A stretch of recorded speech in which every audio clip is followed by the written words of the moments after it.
ओम नमः शिवाय। आज हम रुद्र संहिता द्वितीय खंड का अध्याय 25 शुरू करने जा रहे हैं। श्री शिव के द्वारा गोलोक धाम में श्री विष्णु का गोपेश के पद पर अभिषेक तथा उनके प्रति प्रणाम का प्रसंग सुनाकर श्री राम का सती के मन का संदेह दूर करना, सती का शिव के द्वारा मानसिक त्याग। श्री राम बोले, देवी, प्राचीन काल में एक समय परम दृष्टा भगवान शंभु ने अपने परात्पर धाम में विश्वकर्मा को बुलाकर उनके द्वारा अपनी गौशाला में एक रमणीय भवन बनवाया जो बहुत ही विस्तृत था। उसमें एक श्रेष्ठ सिंहासन का भी निर्माण कराया। उस सिंहासन पर भगवान शंकर ने विश्वकर्मा द्वारा एक छत्र बनवाया जो बहुत ही दिव्य, सदा के लिए अद्भुत और परम उत्तम था। तत्पश्चात उन्होंने सब ओर से इंद्र आदि देवगणों, सिद्धों, गंधर्वों, नागादिकों तथा संपूर्ण उपदेवों को भी शीघ्र वहाँ बुलवाया। समस्त वेदों और आगमों को, पुत्रों सहित ब्रह्मा जी को, मुनियों को तथा अप्सराओं सहित समस्त देवियों को, जो नाना प्रकार की वस्तुओं से संपन्न थी, आमंत्रित किया। इनके सिवा देवताओं, ऋषियों, सिद्धों और नागों की 16-16 कन्याओं को भी बुलवाया, जिनके हाथों में मांगलिक वस्तुएं थीं। उन्हें वीणा, मृदंग आदि नाना प्रकार के वाद्यों को बजवाकर सुंदर गीतों द्वारा महान उत्सव रचाया। संपूर्ण औषधियों के साथ राज्याभिषेक के योग्य द्रव्य एकत्र किए गए। प्रत्यक्ष तीर्थों के जलों से भरे हुए 5 कलश भी मंगवाए गए। इनके सिवा और भी बहुत सी दिव्य सामग्रियों को भगवान शंकर ने अपने पार्षदों द्वारा मंगवाया और वहाँ उच्च स्वर से वेद मंत्रों का घोष करवाया। देवी, भगवान विष्णु की पूर्ण भक्ति से महेश्वर देव सदा प्रसन्न रहते थे, इसलिए उन्होंने प्रीति युक्त हृदय से श्री हरि को वैकुंठ से बुलवाया और शंभु मुहूर्त में श्री हरि को उस श्रेष्ठ सिंहासन पर बिठाकर महादेव जी ने स्वयं ही प्रेम पूर्वक उन्हें सब प्रकार के आभूषणों से विभूषित किया। उनके मस्तक पर मनोहर मुकुट बांधा गया और उनसे मंगल कौतुक कराए गए। यह सब हो जाने के बाद महेश्वर ने स्वयं ब्रह्मांड मंडप में श्री हरि का अभिषेक किया और उन्हें अपना वह सारा ऐश्वर्य प्रदान किया जो दूसरों के पास नहीं था। तदंतर स्वतंत्र ईश्वर भक्तवत्सल शंभु ने श्री हरि का स्तवन किया और अपनी पराधीनता को सर्वत्र प्रसिद्ध करते हुए वे लोककर्ता ब्रह्मा से इस प्रकार बोले।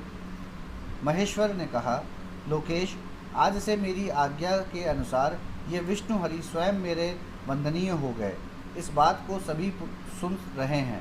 तात, तुम संपूर्ण देवता आदि के साथ इन श्री हरि को प्रणाम करो और ये वेद मेरी आज्ञा से मेरी ही तरह इन श्री हरि का वर्णन करें। श्री रामचंद्र जी कहते हैं, देवी, भगवान विष्णु की शिव भक्ति देखकर प्रसन्नचित्त हुए वरदायक भक्तवत्सल रुद्रदेव ने उपयुक्त बात कहकर स्वयं ही श्री गुरु ध्वज को प्रणाम किया। तदंतर ब्रह्मा आदि देवताओं, मुनियों और सिद्ध आदि ने भी उस समय श्री हरि की वंदना की।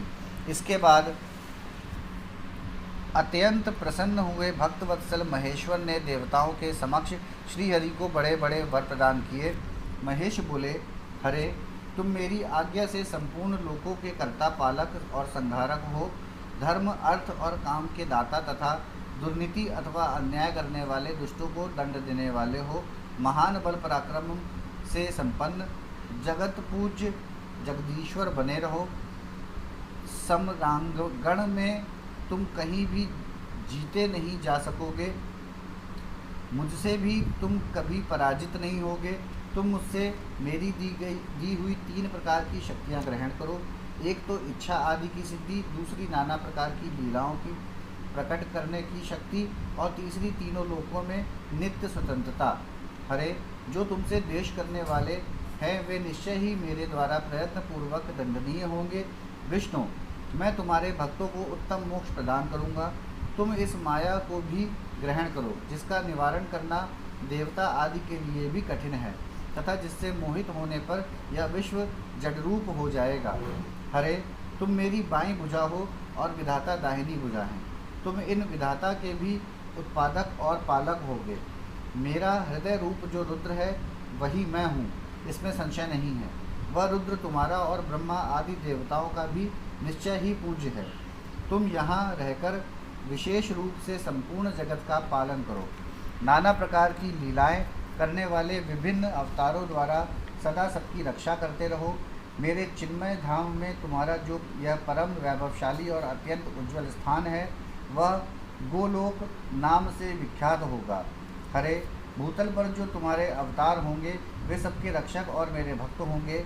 मैं उनका अवश्य दर्शन करूंगा, वे मेरे वर से सदा प्रसन्न रहेंगे। श्री रामचंद्र जी कहते हैं, देवी, इस प्रकार श्रीहरि को अपना अखंड ऐश्वर्य सौंप कर उमा वल्लभ भगवान हर स्वयं कैलाश पर्वत पर रहते हुए अपने पार्षदों के साथ स्वच्छंद क्रीड़ा करते हैं।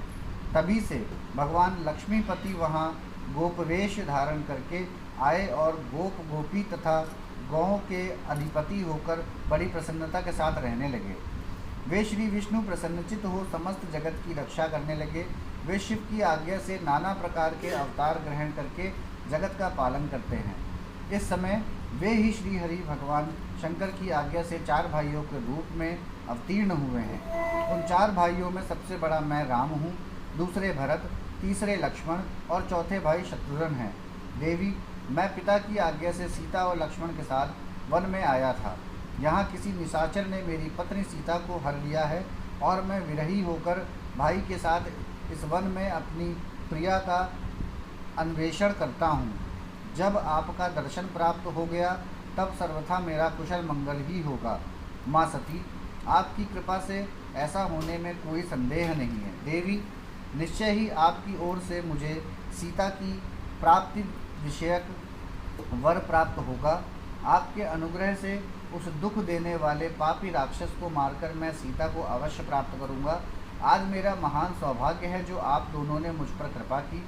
जिस पर आप दोनों दयालु हो जाएं वह पुरुष धन्य और श्रेष्ठ है।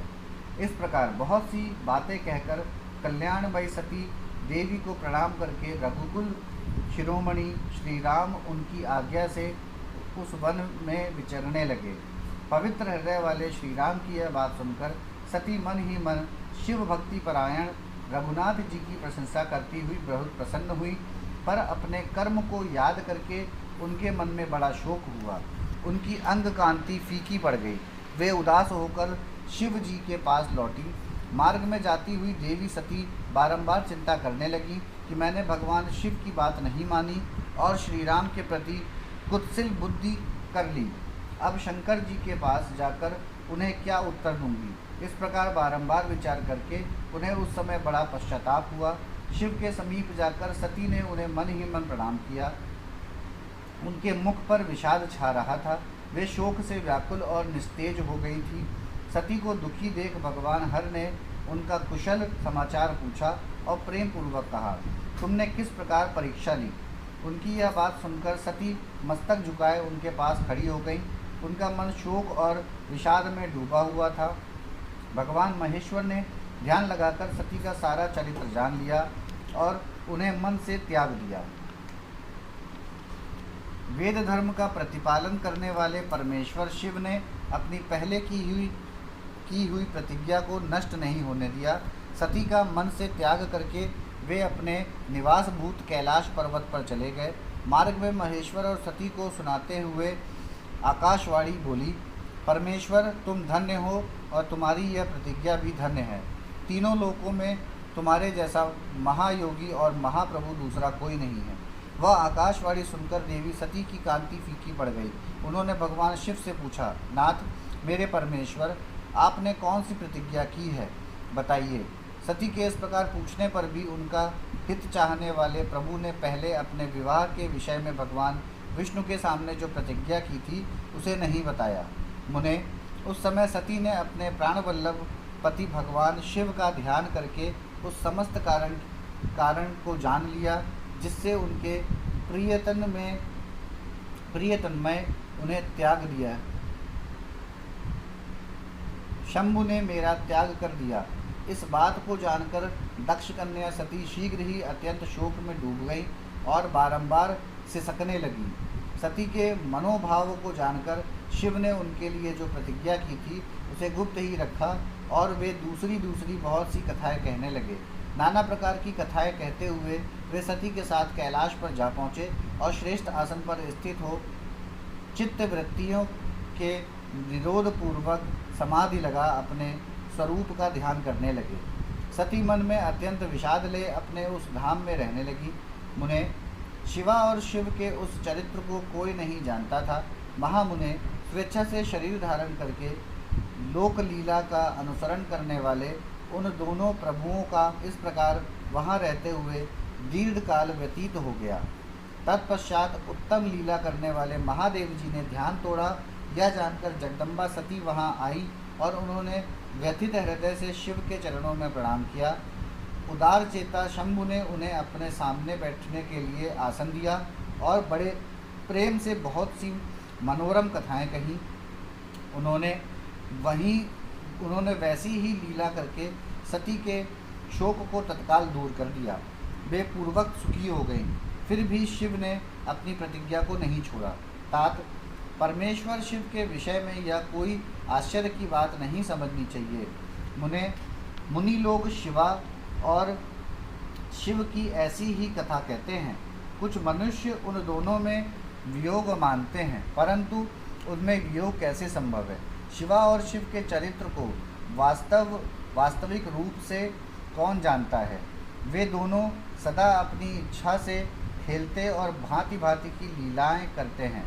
सती और शिव वाणी और अर्थ की भांति एक दूसरे से नित्य संयुक्त हैं। उन दोनों में वियोग होना असंभव है और उनकी इच्छा से ही उनमें लीला वियोग हो सकता है। यहाँ हमारा रुद्र संहिता द्वितीय खंड का अध्याय 25 समाप्त होता है। ओम नमः शिवाय।